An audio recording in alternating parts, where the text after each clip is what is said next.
Welcome to Modern Musings, conversations with the maiden, mother, and crone, looking at ourselves and the world through the lens of the 21st century. Hello, and welcome back. I am Amber Garvin, and I'm here with my co-host, Kristen Hessler and Cindy Murray. Hello. And today we are kind of talking on a more metaphysical topic. We're talking about 3 things a witch needs. Now, you're probably thinking, witches? Pointy hats, warts on the nose, black cats. I mean, Cauldrons. Cauldrons, Brooms. right? Brooms. Oh, yeah. Oh, yeah. Well, that's the media's version of a witch, but I see it a little bit differently. And we're gonna talk a little bit about that, and the things that, and I'm sure Kristen and Cindy have their own ideas, but I just kind of wanted to throw out there.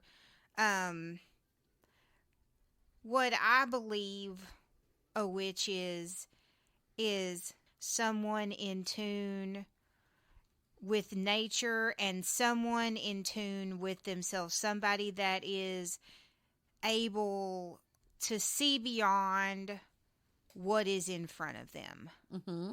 So, obviously, like for my first thing that I believe a witch needs,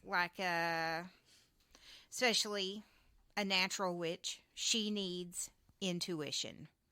Okay. She needs to be intuitive with herself and the people around her. What do y'all think? I like that. I like that. Actually am like, why didn't I think of that? Right? Yeah. Okay. So she needs to be intuitive. And a witch, and this kind of goes with the intuition now that I'm thinking about it. So for my second thing is a willingness to step outside yourself, to look and see beyond the things that are right in front of you. Okay. And witches can do these things in many ways. They can feel thoughts. They can understand nature. They can feel energies around them. What do you guys think? I like that. Yeah. I feel like those are part of like your intuition too. Mm-hmm. I know. And maybe I don't have 3 things. Maybe there Well, are keep just 2 listing your things. 3 things, and then we'll discuss. Yeah. So. Okay. Yeah, that's what I said. This is a kind of part of the intuition. So, you need intuition. You need a medium in which to guide your intuition. Okay. What you're working with. What you're working with, it could Okay. be candles, tarot cards, crystals, Mm-hmm. spirit board, or just meditation. Right. Okay, so like in the realms of divination, that Yeah, type of... you're intuitive. You have a medium, and then you need a subject of what you are trying to divine, or something that you're trying to do, whether it is work on yourself with shadow work, Mm-hmm. or whether you are trying to help somebody else, Mm-hmm. or if you're doing a spell to bring rain. Okay. So you have your intuition, which is Mhm. what you are using as your power, Yeah, who you are. and then you have your Tool, your power tool. your tool, whatever Power tool. tools, right? power tool. Okay, Yeah. power tools, yeah. Yeah. And then you have whatever you're acting upon. Okay, Yes. that is probably the core right there. That is the it really core. is. Those The are whole the purpose. basics. Yeah. The basics of what you need. And that can be applied to any methodology or school of thought or whatever. Yeah, it doesn't necessarily have to be witchcraft. Right. Well, but there are different forms of witchcraft or whatever you have. You can apply those three principles to everything. Whether you're trying to bring rain or trying to see the future or making love potions or whatever, or meditating, or meditating or whatever, praying, Exercising. Like if you're just That's like, true. oh, witchcraft, this has nothing to do with me because I'm a Christian. Well, everything's pagan based, including Christianity. So your cross, if you are a Christian, your cross, your instincts your that you're tool. wanting to pray, your cross would be your tool. Mm-hmm. And what you are praying for, that's what you're trying to achieve, like whether it's inner Right. peace, Yes. loss of a loved one, somebody else to find inner peace. Right. Oh man, there's prayer binders. People that have like binders where they just log all of the their good different thoughts things or and the people things that that they're they're praying praying for. Right. Yeah, so And, you could yeah. say a prayer is a kind of spell. It is. It is. Yeah, It really absolutely. is. And You're calling upon your deity. So now, like, all of my Christian family members are going to come at me with pitchforks for saying that, but it's true. Hey, that's their tool. That is their tool, right? Okay, so that brings me to mine. So I want to go next. So She has a pitchfork. She's got the Right. pitchfork. So, I'm surrounded by my favorite books over here. Because I was like, ooh, I just happen to have them. Let me take a look and see what Raymond Buckland and Silver Ravenwolf are two authors that I'm just like, okay, let me see what they have to say. And I already kind of knew what my answer was, which is actually opposing to what both of them say. And this is why. So both of those authors are very strict on the ritualistic part of Wicca and witchcraft, and both of them are very cut and dry about things being very specific. Like I say, But that is- ritualistic. That's their methodology, is that you have your altar set up and you have X, Y, and Z. Right, but all that in is certain within placement. Wicca, which is I a know. specific I know. line of... Okay. Exactly. Yeah. So Okay. that is all of my history, is what those two have said. Right. This is how you do it. And so I went on this quest, this lifelong quest, to collect all of those things that I needed. And what I found is that I don't need all of those things. A witch No, you doesn't don't. need the things to be magical. Those are just tools to amplify. Yes. I agree. We are all innately magical, and Yes. it's For sure. in us. And the part of us that's the most magical is our spoken word, and that's where I wanted to go with that, because we were talking about prayer. Mm-hmm. That is the thing that I said a witch needs, is her words, and Mhm. and I'm putting it in the most simple context, words, because I'm not very crafty with my words sometimes. I'm not That's your tool. explaining myself as well, but to me, like, what you speak comes into existence, and that is the most powerful thing Manifesting, for sure. that a witch has, is those words, that spell that you create, or that prayer that you recite. exactly. Yeah. So to me, it's not about having a cauldron to put all of the herbs and stuff in. Like, yeah, that's super helpful, but what are you doing when you're mixing the herbs? You're saying something. There's an incantation that goes with it. It's all about your intent. Yes, this herb means this, and this crystal means that, and this color symbolizes this, and this moon phase is this, but really, those are the things that aid in the words. Yes. And so I see for that. me, I feel like the words are the most important part. Okay. The other two things are debatable on this, so I'll throw them out there. I put the moon because we can draw power from the moon. You have your own power, but sometimes you need a little bit extra power. So the moon is useful. It's almost always there all the time. So, it's always there. I mean, even if you can't see Even it. if you can't see it. Right. It's in some phase that gives you something to use. So it's always there. And then the other thing that I put was the 4 elements.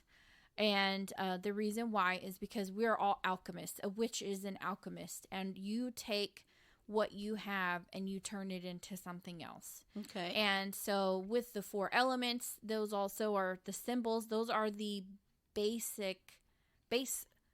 elements, right? Earth, wind, fire, and water, right? And then you have your spirit. That's yourself. And so those 4 elements are tools that you can use because they're base elements. They represent everything within those 4 things. So you don't need all the other things. I don't need a ribbon in every color to do a spell. If I have just those things, I can do a spell. Right. Yeah. Okay. So that's your tool. My to do the question. spell. So Okay. I mean, The 4 elements. And that's Yeah. your Alchemy 3 things. is Right. the thing, basically. My question is, do you even really need those elements? No. Because to me, the answer is no. And you for just me, need yourself and my- your intuition. Right. My things that I had on the list were an open mind. Because you need to be able, as Amber said, to see that there is more beyond yourself. That there are things that you can learn and things you can experience that you have not yet learned or experienced.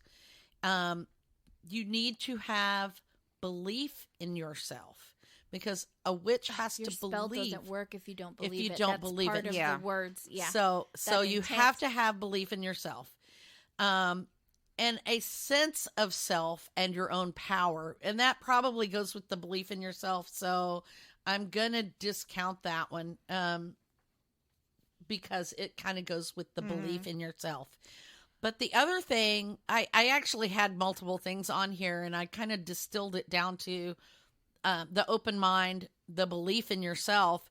And then I put a grimoire and I'm changing this to be, and we've discussed this before on the What is a Grimoire episode, where I said I really don't like that word because it often has a negative connotation to it. And so I want to call it your book or your where you've documented your what you're doing, your experience, or you've journaled what Your book of mirrors. Your book of mirrors, your book of that light. is your tool that you're going to That use. is your tool. It's not just a tool, but it's also a way to document and perfect what you're working on. So maybe the first time you do a spell or a prayer, so it could be your prayer journal, that maybe the first time you didn't write your prayer out, maybe it didn't work exactly right or whatever, you write it again in a different way.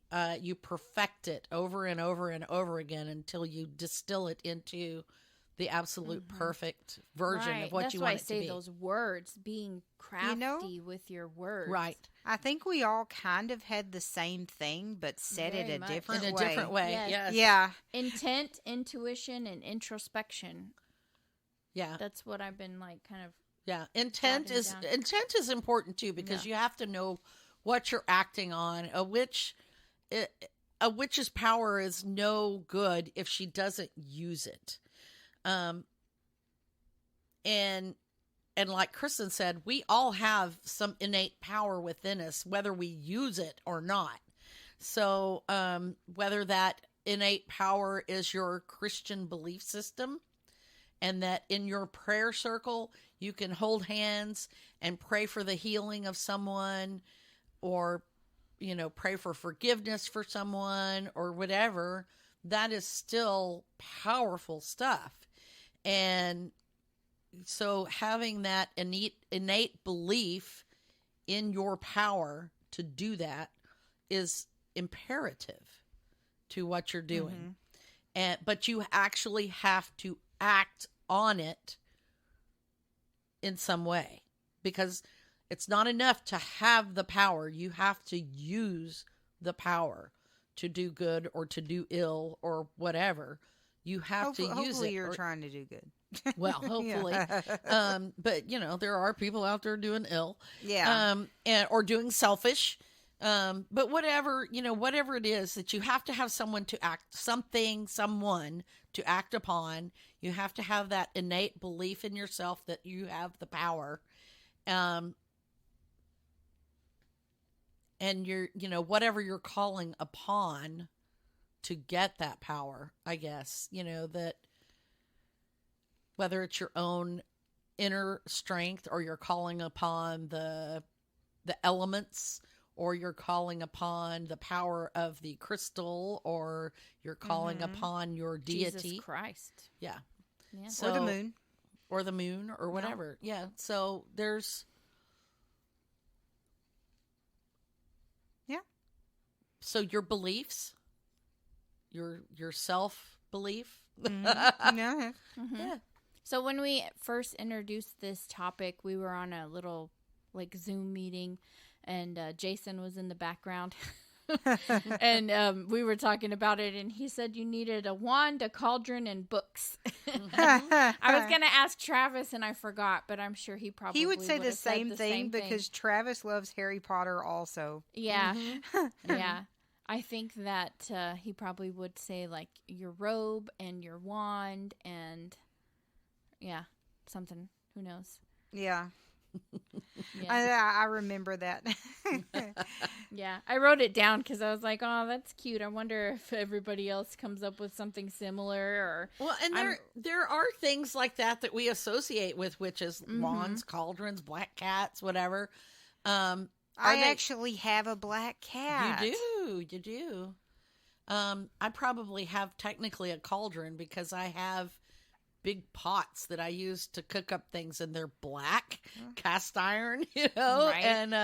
and they've been on cat campfires before, broom. Do I have a wand? Well, I kind of think of my pen as a wand because I use it to write words, and words have power. Yeah. I have a wand that I got at the Renaissance Fair several years ago. Yeah? Yeah. And I have a black hat. And a broom that I got Halloween last year. Yeah. Okay. Yeah.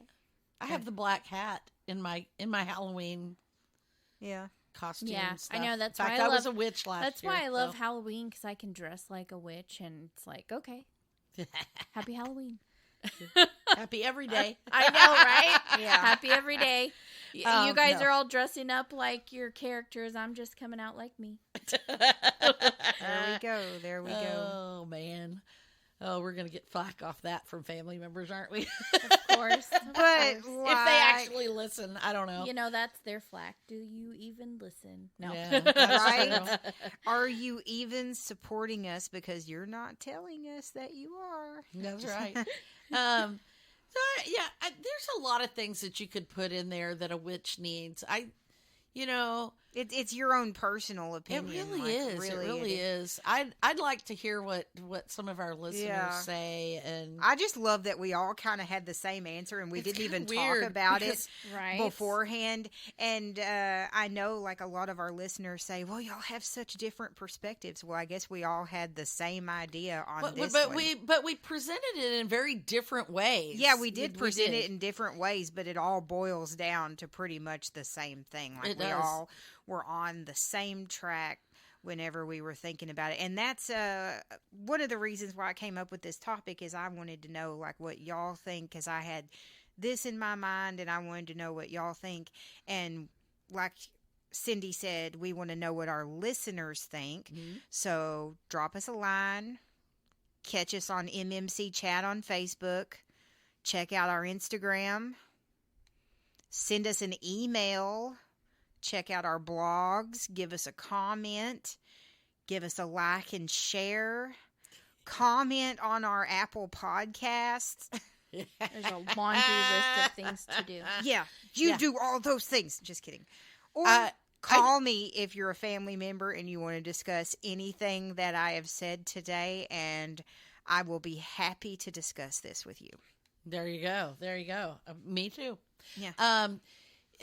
I'd like to hear. I would like our listeners to kind of comment what they think a witch needs, and especially if we have any witch practitioners amongst our listeners, because every person I know who's in the metaphysical community has different things that they lean towards. I have a lot of people who prefer tarot cards or oracle decks, or they like crystals, or they like herbs or whatever. Or Reiki healing. Yeah. And so I would really like to know what our listeners think is their top 3 things that a witch needs, because I think depending on what discipline they follow, it might be different. Like Kristen was talking about, the Wicca discipline calls for all these things on their altar and so on and so forth. But there are other disciplines of witchcraft, that involve other things. And I'm really curious what people feel are their most important things. So Yeah, for sure. So let us know. And while we're wrapping up, what are we talking about next week?